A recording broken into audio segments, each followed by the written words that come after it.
கரூர்ல நடந்திருக்கிற சம்பவம் இன்றைக்கு இந்தியாவே உலுக்கி இருக்குது நண்பர்களே. தமிழக வெற்றி கழகம் விஜய் அவர்களுடைய தேர்தல் பிரச்சாரத்தின் போது நடந்த கூட்ட நெரிசல்ல கிட்டத்தட்ட 41 பேர் உயிரிழந்திருக்கிறாங்க. குழந்தைகள், பெண்கள் உட்பட உயிரிழந்திருக்கிறாங்க. அப்படிங்கிறத நம்ம கேட்கும்போது ரொம்பவுமே மனசுக்கு சங்கடமாக இருக்குது நண்பர்களே. நேற்று தான் அந்த இடத்தை எல்லாம் போய் நாங்கள் பார்வையிட்டு வந்தோம். ரொம்பவுமே மனசுக்கு நெருடலாக இருக்குது. அது ஒரு குறுகிய இடமாக இருக்குது. அந்த இடத்துல மக்கள் அதிக அளவில் குடியிருக்கிற ஒரு இடமாகவும் இருக்கு. ஒரு ஓப்பன் ஸ்பேஸ்ல விஜய் அவர்கள் இப்படி ஒரு கூட்டத்தை நடத்தி இருந்தா இந்த பிரச்சனை நடந்திருக்காது. ஆனால் போலீசார் என்ன சொல்றாங்க, லைட் ஹவுஸ் கார்னரு, உழவர் சந்தை ஏரியா தான் இவங்க கேட்டாங்க.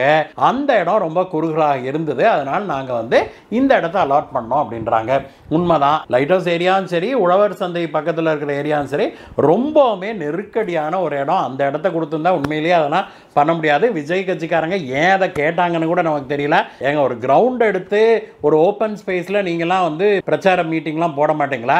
ரோட்டை பிளாக் பண்ணி ஒரு சின்ன முச்சந்தியில் தான் நீங்க போடணும்னு ஏதாவது கண்டிஷன் வச்சிருக்கிறீங்களா அப்படின்னு இப்பொழுது கரூர் மக்கள் கேள்வி கேட்க ஆரம்பிச்சிருக்கிறாங்க. விஜய் கட்சிக்காரங்க கேட்ட அந்த 2 இடத்தையும் மறுத்துட்டு, சரி நீங்க வேற இடம் கொடுத்தீங்களே, அதையாவது ஒரு விசாலமான ஒரு இடமாக கொடுத்திருக்க கூடாதா? விஜய்க்கு ஒவ்வொரு தடவையும் எவ்வளவு கூட்டம் வருதுன்னு தெரியாதா? அப்படி இருக்கும்போது இப்படி ஏன் நடந்தது அப்படிங்கிற கேள்வி எழுப்புறாங்க.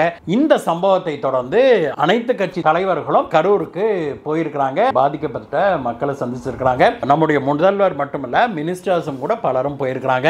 எதிர்க்கட்சி தலைவரான எடப்பாடி பழனிசாமி அவர்கள், அதுவும் இல்லாம இவர் எஸ்பி வேலுமணி அவர்கள், இவங்க எல்லாரும் போயிருக்கிறாங்க. பாரதிய ஜனதா கட்சியிலிருந்து அண்ணாமலை அவர்கள் வந்தாரு, நயினார் நாகேந்திரன் அவர்கள் வந்திருக்கிறாங்க, வானதி ஸ்ரீனிவாசன் அம்மா வந்திருக்கிறாங்க. இவங்க எல்லாருமே போய் மக்களிடம் என்ன நடந்தது, ஏது நடந்ததுன்னு மக்கள்கிட்ட கேட்டு தெரிஞ்சுக்கிட்டாங்க. அவங்களுக்கு ஆறுதல் சொன்னாங்க. அவங்க எல்லாருமே போய் மக்களோடு நின்று அந்த துயரமான ஒரு காலகட்டத்தில் மக்களுக்கு ஆதரவாக நின்னதை பார்த்தோம். ஆனா விஜய் கட்சிக்காரங்க யாருமே அங்க இல்ல அப்படிங்கிறது ஒரு மிகப்பெரிய நெருடலாகவே இருக்குது நமக்கு. விஜய் அவர்கள் பேசி கொண்டிருக்கும் போதே அங்க மயக்கம் போட்டு விழுகிறாங்க, தண்ணி கேட்கறாங்க, தண்ணி பாட்டில் எடுத்து வீசுறதெல்லாம் நம்ம பார்க்கணும். ஆனா மக்கள் மயங்கி விழுகிறாங்க அப்படிங்கும்போது நடுவில் அந்த ஆம்புலன்ஸ்லாம் வர்றதை பார்த்தோம். அதற்கு பிறகு விஜய் அவர்கள் அங்கிருந்து கிளம்புறாரு. அதற்கு முன்பே, அவர் கிளம்புறதுக்கு முன்னாடியே இந்த மாதிரி மக்கள்லாம் பாதிக்கப்பட்டிருக்கிறாங்க அப்படிங்கிற விஷயம் வெளியாயிருச்சு. ஆனால் விஜய் அவர்கள் மருத்துவமனைக்கு போகவும் இல்லை. இந்த மக்களை காப்பாற்றுறதுக்காக அவர் வண்டியிலிருந்து இறங்கி எந்த நடவடிக்கையும் எடுத்த மாதிரி தெரியல. அதற்கு பிறகு அவருடைய கட்சிக்காரர்கள் ஆம்புலன்ஸில் ஏறி கொண்டு போய் அட்மிட் பண்ணாங்களா?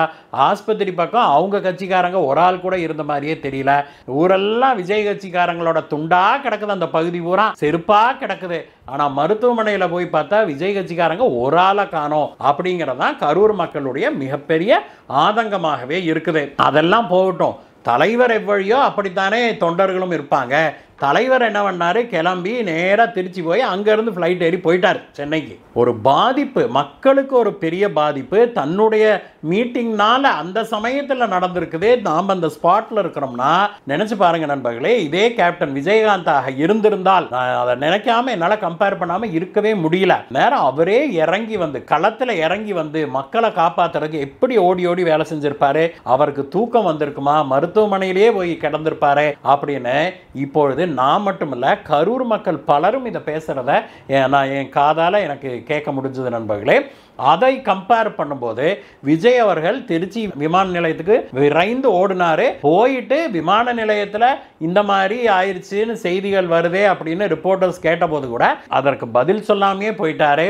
சரி போயிட்டாரு. சென்னையிலையும் ரிப்போர்ட்டர்ஸ்ட பேசல. சென்னையில் போன பிறகு பல மணி நேரத்துக்கு பிறகு சாவகாசமாக ட்விட்டரில் ஒரு ட்வீட் போட்டாரு. அதற்கப்புறம் ஒரு அறிக்கையை விடுறாங்க. இதுதான் ஒரு பொறுப்பான ஒரு கட்சி தலைவர் செய்யற விஷயமா? நாளைக்கு நீங்க சீஃப் மினிஸ்டர் ஆகணும்னு எதிர்பார்க்குறீங்க.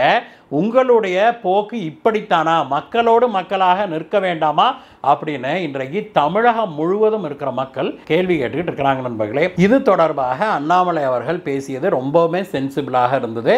அவர் ஒரு முன்னாள் IPS ஆபீசராக நிலைப்பாட்டை எடுத்து எடுத்து சொல்றாரு. தெளிவாகவே இந்த இடம் வந்து இந்த கூட்டத்துக்கு சூட்டபிளான இடம் இல்லை அப்படின்னு சொல்றாரு. விஜய் அவர்கள் இனிமேலாவது தகுந்த இடத்தை தேர்ந்தெடுத்து நடத்தணும். ஒரு வீக்கெண்ட் தலைவராக அவர் இருக்கக்கூடாது அப்படிங்கிறத அவர் மட்டும் இல்லை, பலரும் எடுத்து சொல்லிட்டாங்க. நேற்று அண்ணாமலை அவர்களும் சொன்னார். இது தொடர்பாக நேற்று கோயம்புத்தூரில் பத்திரிகையாளர்களை சந்தித்த திரு அதிமுகவுடைய திரு எஸ்பி வேலுமணி அவர்கள் இந்த விஷயம் தொடர்பாக என்ன சொன்னார் அப்படின்னாக்க, கரூரில் கிட்டத்தட்ட 39 பேர் உயிரிழந்திருக்கிறாங்க அப்படிங்கிற செய்தி நம்ம கேட்டது. ரொம்பவுமே வருந்தத்தக்க செய்தி இது. அதை கேட்கும்போது மனசுக்கு ரொம்பவுமே வருத்தமாக இருக்குது. இந்த விஷயத்தில் காவல்துறை சரியான பாதுகாப்பு ஏற்பாடுகளை செய்திருக்க வேணும் அப்படின்னு சொல்லி அவர் சொன்னார். இனிமேலாவது விஜய் அவர்கள் ஒரு உண்மையான தைரியமான தலைவராக வெளியில வந்து மக்களை சந்தித்து மக்களோடு மக்களாக நின்று மக்களுடைய நல்லது கெட்டதில் கலந்துக்கணும் அப்படிங்கிறது தான் இன்றைக்கு தமிழக மக்களுடைய எதிர்பார்ப்பாக இருக்குது. இப்படி ஒரு பிரச்சனை அப்படின்னா ஓடி போய் வீட்டுக்குள்ளே ஒளிஞ்சுக்கிறவர் நாளைக்கு நமக்கு இந்த தமிழகத்துக்கு ஒரு பிரச்சனைனா எப்படி வந்து நின்று செய்வார் அப்படிங்கிற கேள்வியை மக்கள் இப்பொழுது எழுப்ப ஆரம்பிச்சிருக்கிறாங்க. இந்த கரூர் சம்பவம் திரு விஜய் அவர்களுடைய அரசியல் வாழ்க்கையில் ஒரு திருப்பு முனையாக அமையப்போகுது அப்படிங்கிறது உறுதியாக தெரியுது.